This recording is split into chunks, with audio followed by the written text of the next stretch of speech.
Merhaba arkadaşlar, örgü kanalıma hoş geldiniz. Çok güzel ve kolay tığ işi karpuz model bandana yaptım. Bakın bu şekilde çok farklı bir model oldu arkadaşlar.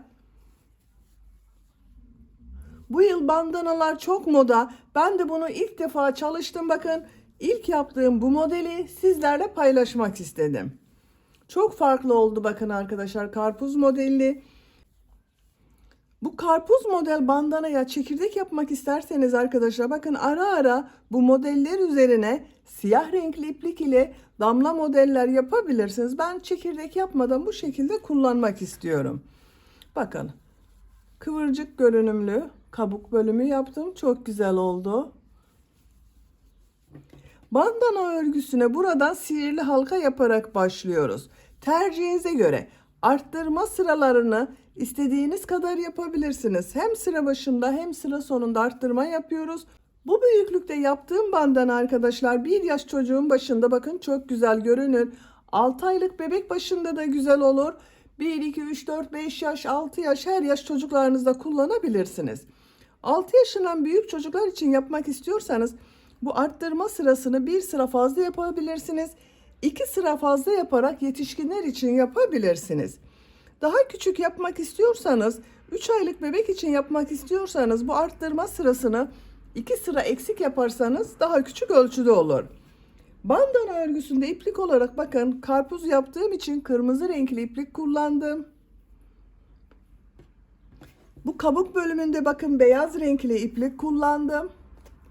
Dış kısımda yeşil renkli iplik kullandım.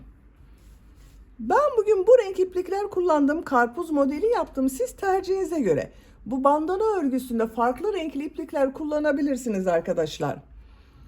Tığ olarak 5 numara 3 milimetre tığ kullandım. Benim elim çok sıkı değil. Bakın benim yaptığım tığ işi örgüler çok yumuşak oluyor. Sizin eliniz sıkıysa 3,5-4 milimetre tığ kullanırsanız çok daha güzel olur arkadaşlar. Bakın bu şekilde karpuzlu bir bandana yaptım. Bunun farklı modellerini de yaptım arkadaşlar. Bakın kiraz modelli bandana yaptım. Hem yetişkinler hem çocuklar için uygun bir model. Bakın kirazların görüntüsü de çok güzel. Bu da çok kolay arkadaşlar. Yine bunlarla kombin yapabileceğiniz çok güzel bakın çilek model çanta yaptım.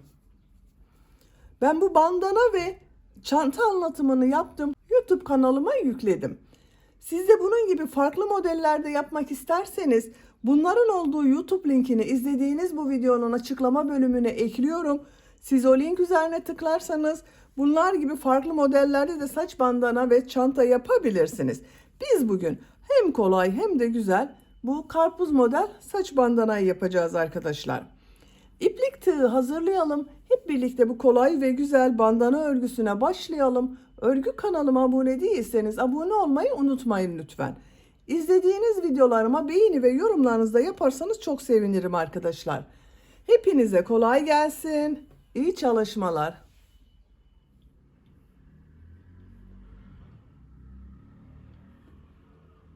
Sihirli halka yaparak başlıyorum. Ben sihirli halkayı bakın bu şekilde yapıyorum arkadaşlar. Yavaş yapıyorum bakın.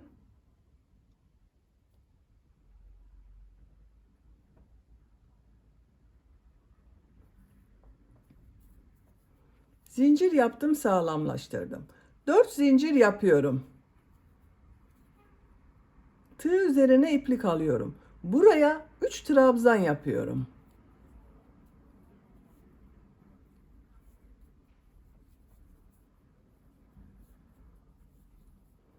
Bakın 4 zincir yaptım. 3 trabzan yaptım. 1 zincir yapıyorum. 1 trabzan yapıyorum. Bakın arkadaşlar bu şekilde başladık. 4 zincir yaptım. 3 trabzan yaptım. 1 zincir yaptım. 1 trabzan yaptım. İkinci sırada bakın şu boşluğa 4 zincir yaptığımız bu boşluğa ve 1 zincir yaptığımız bu boşluğa arttırma trabzanları yapacağız. Şu iplik ucunu çekiyorum bakın. Şu şekilde ilmek arasına alıyorum.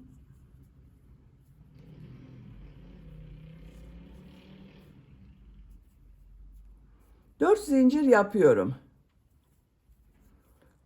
Örgüyü bakın çeviriyorum. Bu bir zincir yaptığım boşluğa 3 trabzan yapıyorum.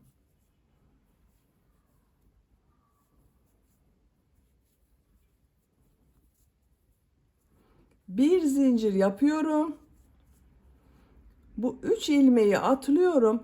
Bakın burada 4 zincir yaptım. Şurada bir boşluk var. Buraya 3 trabzan yapıyorum.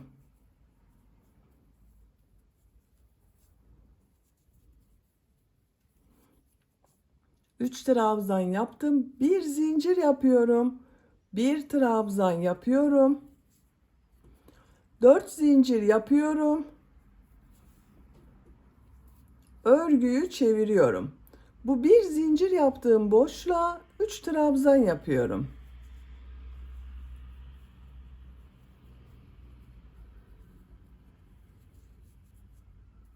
Bir zincir yapıyorum. Bu bir zincirli boşluğa 3 trabzan yapıyorum.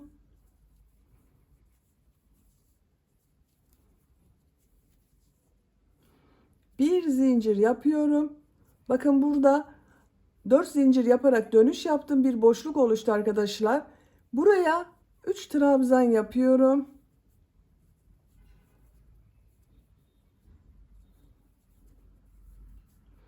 Bir zincir yapıyorum. Aynı yere bir trabzan yapıyorum. 4 zincir yapıyorum. Örgüyü çeviriyorum. Bu bir zincirli boşluğa 3 trabzan yapıyorum.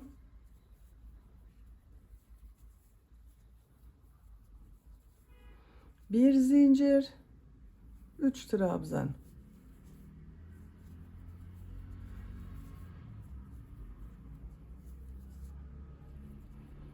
Bir zincir, 3 trabzan.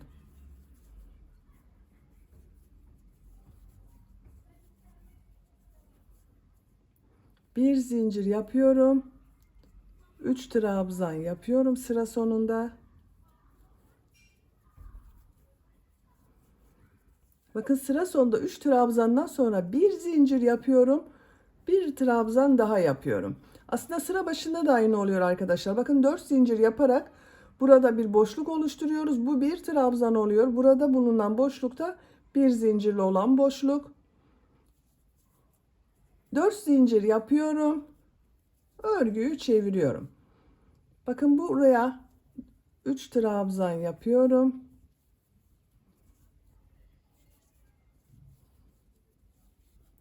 Bir zincir, 3 trabzan.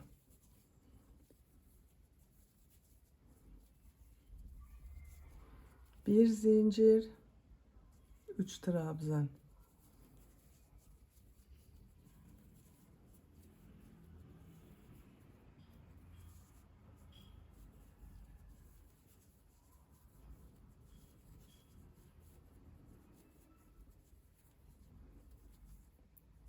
Bakın sıra sonunda 3 trabzan yapıyorum.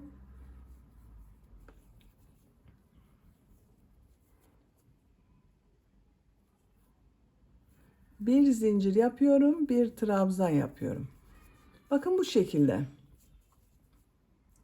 Hem sıra başında hem de sıra sonunda arttırmalar yapıyoruz.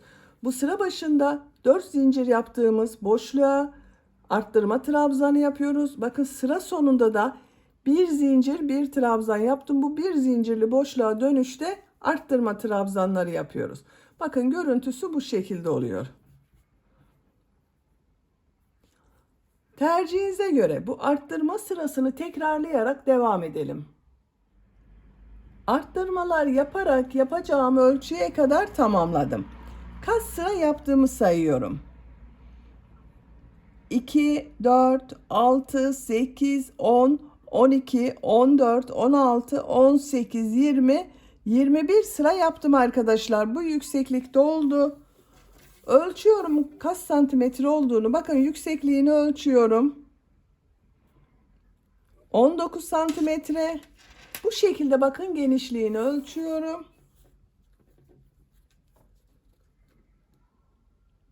39 santimetre. Siz daha büyük çocuk için yapıyorsanız veya yetişkin için yapıyorsanız arttırma sırasına devam edebilirsiniz. Küçük yapmak istiyorsanız daha az arttırma yapabilirsiniz.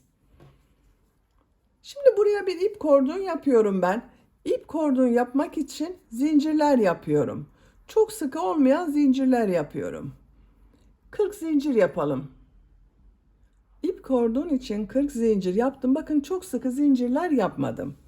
Bu 40 zincirin kaç santimetre olduğunu ölçüyorum arkadaşlar.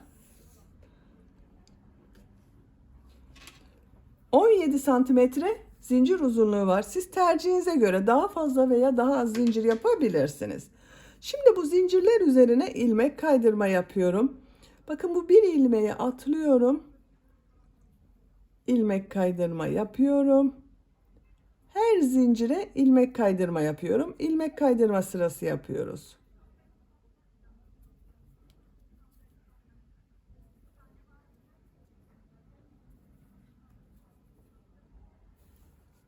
Sıra sonuna kadar devam edelim. Zincirler üzerine ilmek kaydırma yaparak bakın tamamladım. Görüntüsü bu şekilde oldu. Son yaptığım ilmeği şu ilmeğe sık iğne yaparak bitiriyorum. Burada modeller yapıyorum arkadaşlar. Pıtırcık model yapıyorum. Bakın bu 3 trabzan yaptığım şu ilk ilmeğe bir sık iğne, 2 zincir, bir sık iğne yapıyorum.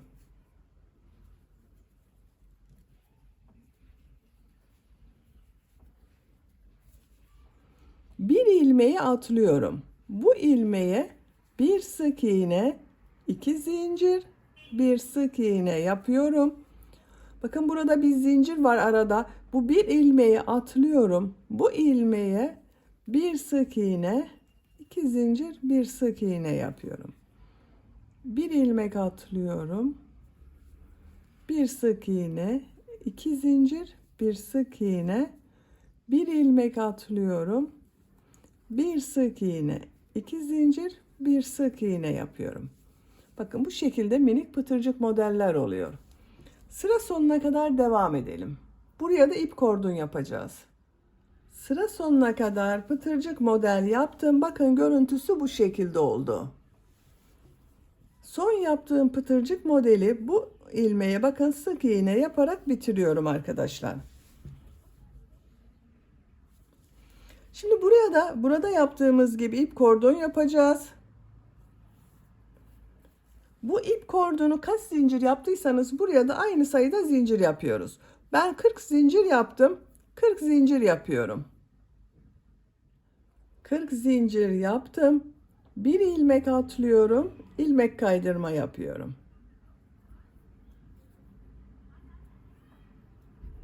Bütün zincirlere ilmek kaydırma yapıyoruz. Sıra sonuna kadar devam edelim. Sıra sonuna kadar bakın ilmek kaydırma yaptım. Görüntüsü bu şekilde oldu.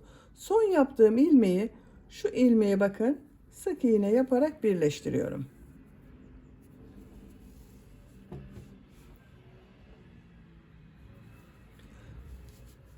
Sık iğne yaparak devam ediyorum. Bakın bir sık iğne yaptım. 2 sık iğne daha yapıyorum. 3 sık iğne oldu. Her sıraya 3 sık iğne yapıyorum.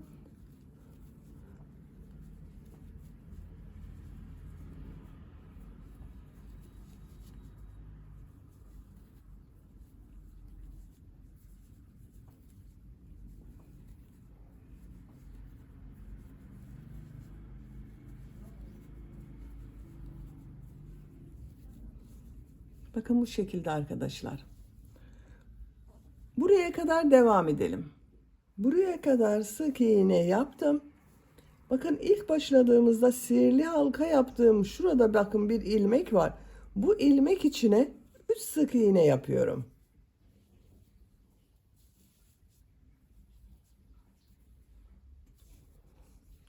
Yine bu trabzan sıralarına sık iğne yaparak devam ediyorum. 3 sık iğne yapıyorum.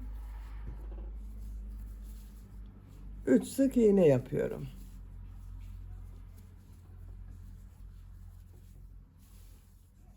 Sıra sonuna kadar devam edelim. Sıra sonuna kadar tamamladım.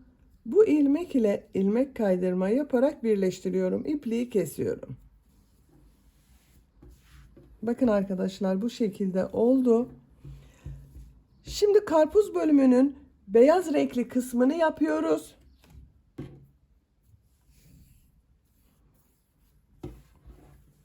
Bakın şuradan başlıyorum. Şu ilk ilmeğe beyaz renkli ipliği bağlıyorum.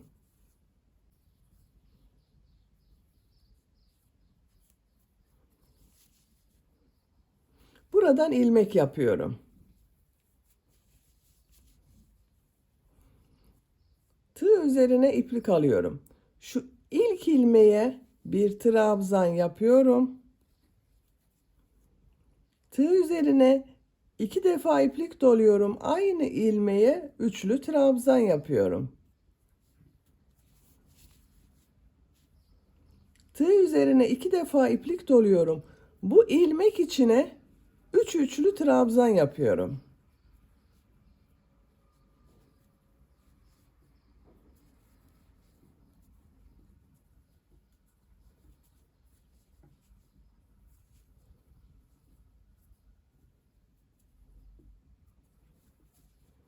Aynı ilmek içine 3 üçlü trabzan yaptım.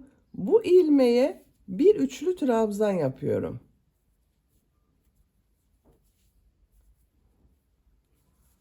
Bu ilmeğe 3 üçlü trabzan yapıyorum. Üçlü trabzanı bilmeyen arkadaşlar için yavaş gösteriyorum. Tığ üzerine 2 defa iplik doluyorum. İlmeğe tığ takıyorum. İplik aldım. İplik alıyorum. 2 ilmekten çektim. 1, 2 ilmekten çektim. 2, 2 ilmekten çektim. 3. Bakın 3 defa da çıkarıyoruz.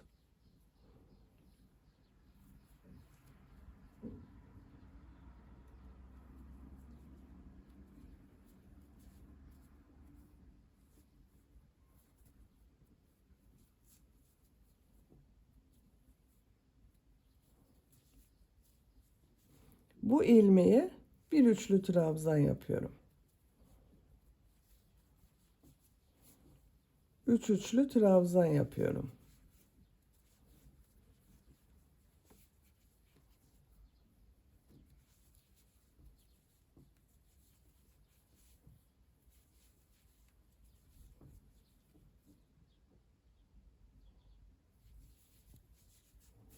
Bakın bu şekilde oluyor. Bir ilmeğe bir üçlü trabzan, diğer ilmeğe 3 üçlü trabzan yapalım. Devam edelim. Sıra sonuna kadar tamamlayalım. Sıra sonuna kadar tamamladım. Tığ üzerine 2 defa iplik alıyorum. Bakın bu son ilmeğe bir üçlü trabzan yapıyorum. Bir trabzan yapıyorum. Şu ilmek ile bakın ilmek kaydırma yaparak bitiriyorum. İpliği kesiyorum. Bakın görüntüsü bu şekilde oldu. Sıra başında da aynı yaptım. Bakın şu ilmeğe ipliği bağladım. İlk ilmeğe bir trabzan, bir üçlü trabzan yaptım. Sıra sonunda da aynı yaptım. Bakın arkadaşlar, görüntüsü bu şekilde. Fırfırlı bir görüntü elde ettik. Yeşil renkli iplik ile devam ediyorum. Buradan başlıyorum. Bakın beyaz renkli ipliği bağladığım ilmeğe yeşil renkli ipliği bağlıyorum. Buradan ilmek yapıyorum. Bu sırada her ilmek üzerine sık iğne yapıyorum. Sık iğne sırası yapıyorum. Şu ilk ilmeğe sık iğne yapıyorum. Diğer ilmeklere sık iğne yapıyorum. Her ilmeğe sık iğne yapıyorum bakın.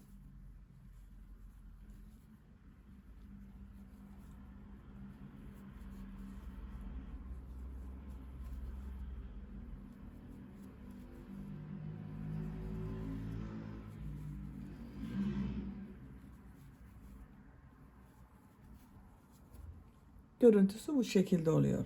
Sıra sonuna kadar devam edelim. Sıra sonuna kadar tamamladım. Bu ilmek ile ilmek kaydırma yaparak bakın birleştiriyorum. İpliği kesiyorum.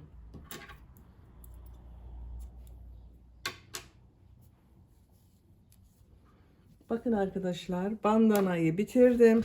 Bakın çok güzel oldu karpuzlu bandanamız.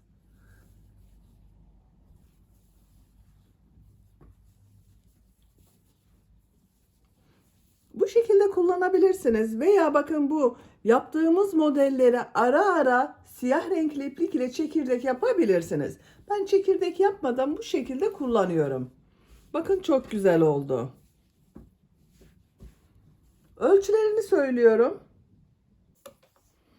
Buradan yüksekliğini ölçüyorum. 22 santimetre. Bu genişliği ölçüyorum. 38 santimetre. 3, 4, 5 yaş, her yaşa olur arkadaşlar. 1 yaş çocuğunuza da olur. Bakın şu şekilde bağlamalı olduğu için 1, 2, 3, 4, 5 yaş, her yaş çocuklara kullanabilirsiniz. Bakın çok güzel oldu. Beni dinlediğiniz ve izlediğiniz için hepinize çok teşekkür ederim. Örgü kanalıma abone değilseniz abone olmayı unutmayın lütfen. İzlediğiniz videolarıma beğeni ve yorumlarınızı yaparsanız çok sevinirim arkadaşlar. Sizlerle yeni örgülerde görüşmek dileğiyle. Hoşça kalın, sevgiyle kalın.